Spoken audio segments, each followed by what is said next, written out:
This is my canary. He's 15 days old now. He just started to come out of the nest. I have to clean his Kleenex. And he's so cute. He turned out to be a white variegated. Come here, sweetie pie. I can't really reach him, so here.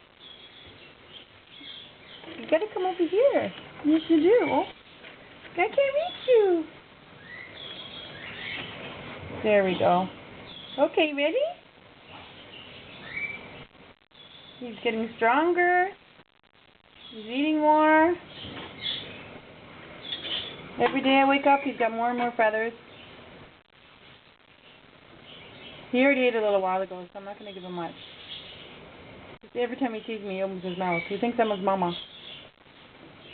I'm your mama? He's so cute.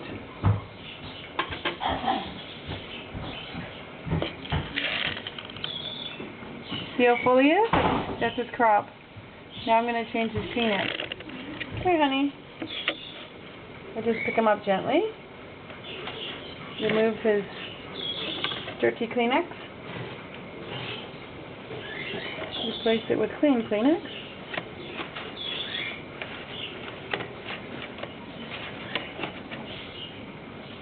See, his wings are white. White and gray. His tail will be white. He's got a little white on his tummy. Oh, so cute. There he goes. So there you have it, 15 days. Bye-bye.